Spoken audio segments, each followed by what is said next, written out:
Thursday today, first day this week that I didn't have some medical appointment for me or my wife or have something else going on. So this is the first time I've been able to get down here to do something. And so I'm going to work a little bit on this 8 Ball Deluxe table to do some of the finish up work here. Mike is supposed to come down sometime. I expect him around 1. It's about noon right now, so in about an hour. But the thing I want to look at is this display right here. There's something wrong with this. I think it's a loose connection or something.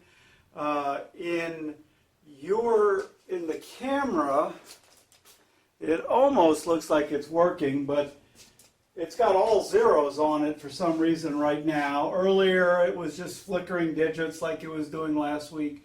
So I'm going to start by ohming out the parallel wires to see if they're good, and then the serial wire back to the control board and see if I can figure out which wire is causing the problem. Like I said, we've had other displays in here and they all cause the same problem. 3 different ones, I think. So we know it's not the display itself, it's got to be the wiring. So I'm going to work on that. And then the next thing I'm going to work on is this backgalss doesn't have any plastic rods in it, so I'm going to turn down some plastic rods on the lathe and populate all of that. I actually don't think the code is set up to light those yet. Unfortunately, I did not bring my laptop with me, so I can't work on the code here. But I'll certainly do a quick patch of that and then bring it down here and light that all up to see what it looks like. So, but that'll probably be tomorrow. So for right now, I'm going to start on that bottom display and see if I can figure out what's going on with it. Okay, I'm going to start off by testing the parallel wires that run between these connectors. The wires come in here, they go into one connector, back out, into the next one, back out, into the next one, back out, into the next one, back out, and into this one. Now, all 4 of those work, but this one doesn't. Which makes me think that probably all these parallel wires are okay, but I'm not sure. So what I've done is I've taken my scope probes and I've attached a wire to it and put it on beat. Hopefully you can hear that. And my plan is just to step through here, stick a connector in one, connector in the other, and get a beep. Actually, I wonder.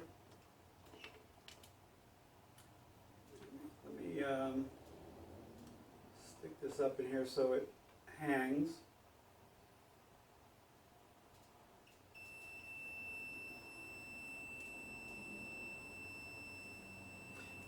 Jiggle the wires around a little bit to see if there's anything loose. There isn't. Move to the next one.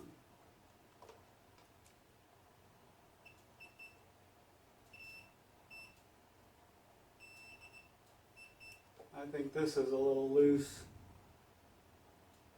My wire is a little thinner than the connector, so I've got it doubled over so that it'll spring out and make contact. Yeah.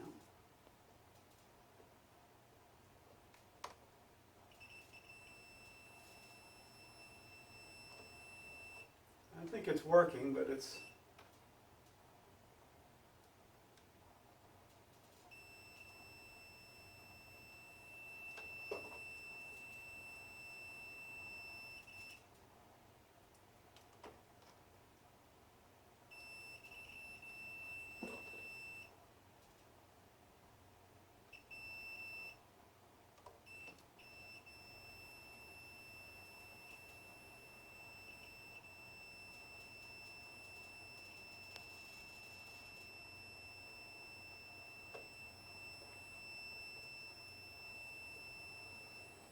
okay, so I'm going to continue doing that. I'm not going to film anymore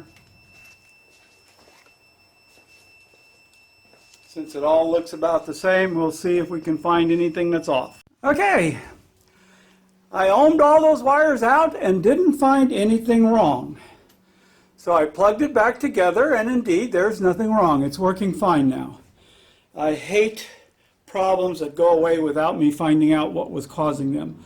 I'm assuming dirty contact or something somewhere in here, but for now the problem's gone, so I can't find it to get rid of it.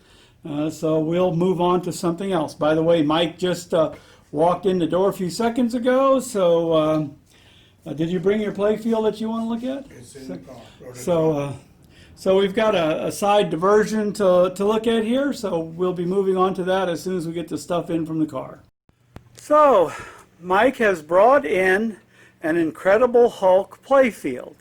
Now the primary reason that we're doing that is to take off one of these pop bumpers to see if we can adapt it to fit onto the Sexy Girl. Because the pop bumper decals and stuff, or the pop bumpers used in the Sexy Girl, used this style of flat pop bumper with a snap-on cap, and we can kind of get or make the decals to fit that. But what we don't know is whether we can mount this on top of a Bally mechanism, or if we have to use the whole thing, whether the whole patterns are the same. A lot we don't know about it, so he brought it in here just so we could strip that out and see how it how it fit on the old or onto the Sexy Girl playfield. Just a real quick, we took off the Gottlieb plastic, and that's all one big body there, and we put the Playboy body on. It fits absolutely perfectly, absolutely the same. So we're comfortable that we can just get this piece of plastic and mount it on top of the Playboy pop bumpers without any problem whatsoever. So now we're going to order some. Okay, we're back over here at the 8-ball table.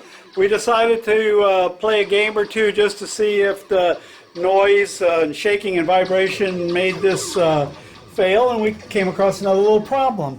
For some reason, and you're not going to be able to see it, well, you can see the silver ball sitting down there in the hole, but it's not being ejected. And it's not being ejected because the ball should actually be sitting a little farther back and pushing the wire down, but it's not doing that for some reason. So I'm going to have to lift this playfield up and get under there and adjust that wire or something so that the ball will depress it and it'll eject the ball. So hold on. I'm going to see if I can show you what the problem is here.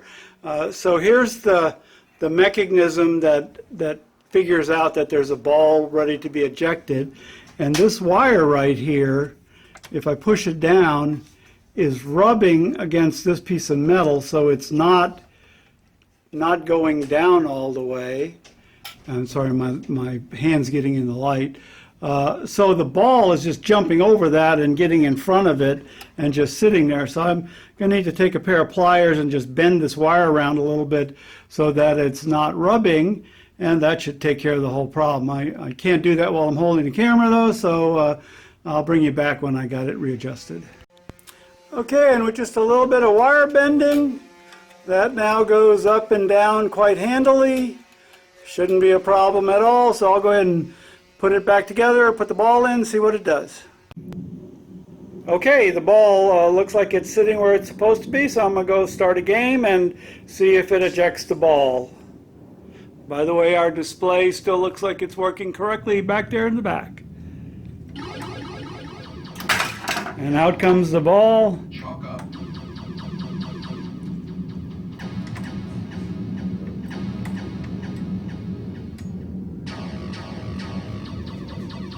I guess I'm adding players, but it isn't. I don't have the lights working in the back box. That's why it's not showing me how many players there are, I guess. So anyway, it's ready to play a game and see if it sticks.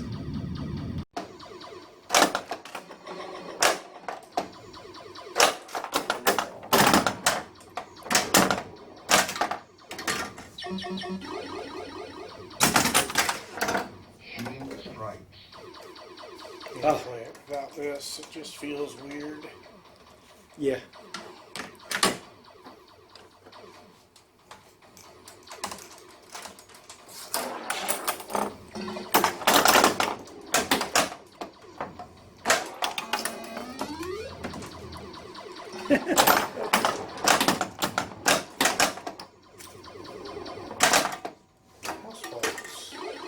Order of the day. Shooting solid.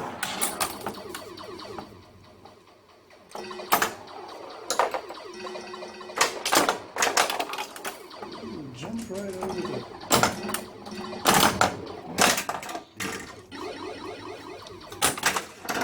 You got the strike.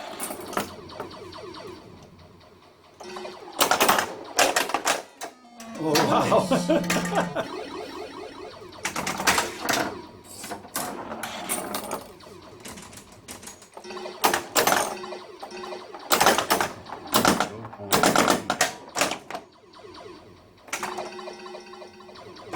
5 ball.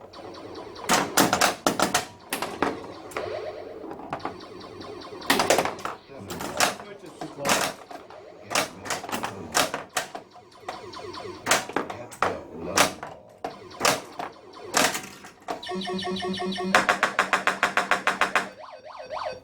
High scores. 4 new high scores. So it looks like it's working fine, Ed. It does. It looks really good, except for no lights in the backglass. Well, yeah.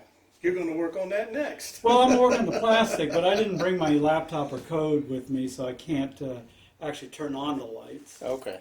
Well, that's fine. Work on the bulb. Oh, Mike just played 4 games. The score stayed perfectly good. All this. By the way, I've been calling that player number 3. It's player number 4, actually.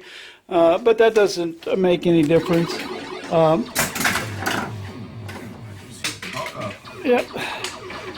I was just going to show you something, but Mike started the game. So notice how bright the lights are. We set up the LEDs so that when a game is over, that's pretty good playing for not using the flippers. You'll see it dim right after that. Yeah.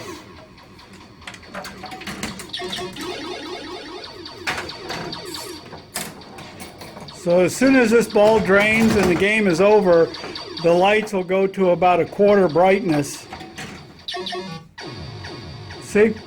And that saves the LEDs, makes them last a lot longer. So that's a little code option we put in our microprocessor back there in the back box.